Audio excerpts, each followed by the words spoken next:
Over the past 3 seasons, we've seen Nikola Jokic go from a highly respected all-star to a bona fide superstar who is feared league-wide. And back in 21 and 22, he won back-to-back MVPs, which by some people were deemed controversial.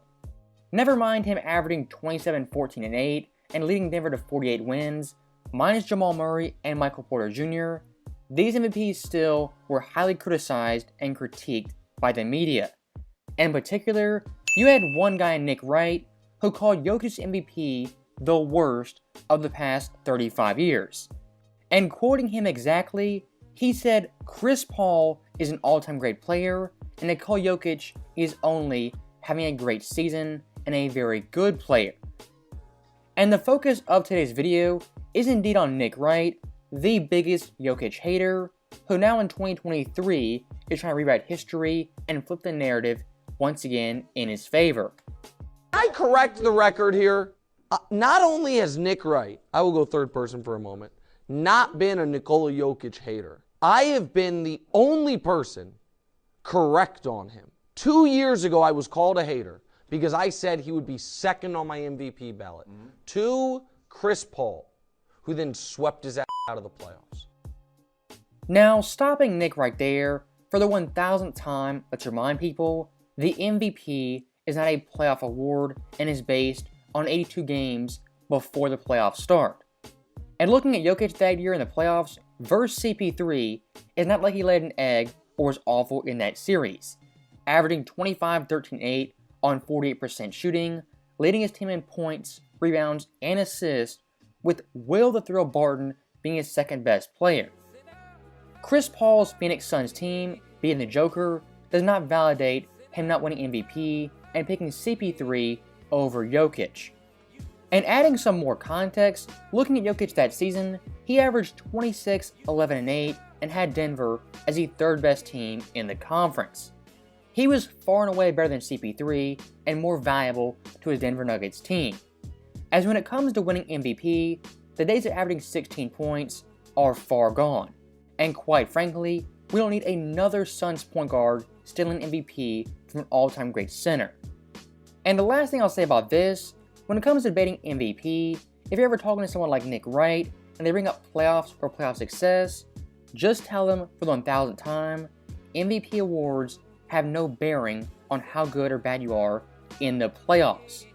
Last year, I was called a hater because I said, there's two guys in the Western Conference carrying mediocre rosters, Jokic and Luka. And everyone said, oh, Nick, you're showing nepotism, parental bias. And I said, no, Luka's better.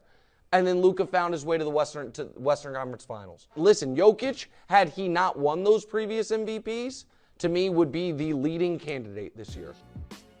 Now, stopping Nick right there, when it comes to Luka versus Jokic, I find this debate pretty fascinating. As when it comes to both these players and their teammate help, this year the script has been flipped. As Luka right now has little to no help, and the Joker's team is healthy and at full capacity. Compared to last year, where Luka had Brunson and some good supporting cast, compared to the Joker, who's without Jamal Murray, as well as Michael Porter Jr. When I look at both Luka and Jokic offensively, there's some all-time great players who at this point are peaking as top 5 or even top 3 guys. But once again, when it comes to Denver, this team is a legit title contender compared to the Mavericks, who are a one-man crew with background dancers. And looking at Denver very quickly, Jamal Murray this season has been pretty good, averaging around 18 points per game.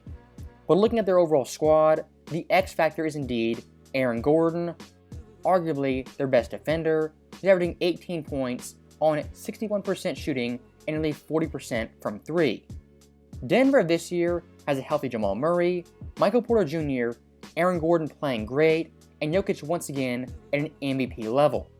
And even further down the roster, you have KCP, Bruce Brown, and some nice heat check players like Bones Highland. I think this Denver team, when it comes down to it, they're going to be in the West Finals and quite possibly the NBA Finals given Jokic's health.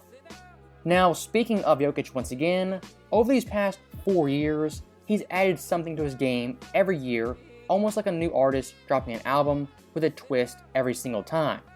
as back in 2020 the Nuggets made the Western Conference Finals for the first time since the Stone Age.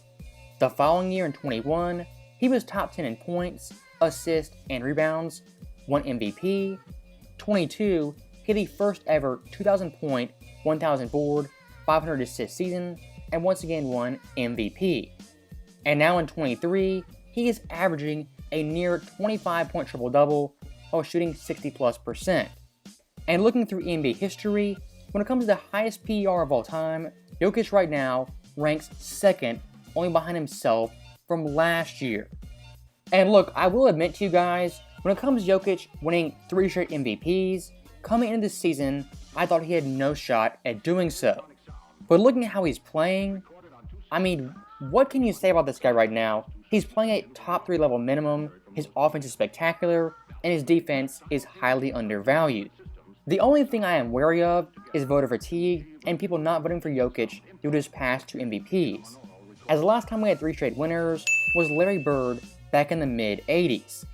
But one thing for Jokic that is heavily in his favor is the West this year is wide open, as a couple teams like Golden State, Dallas, they've really fallen off from last year, and Denver has ascended while finally being healthy.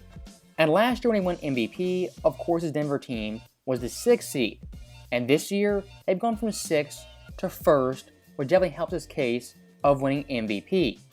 As right now, he's putting up video game numbers and is quite literally the perfect basketball machine, averaging 25, 11, and 9 on 61% shooting.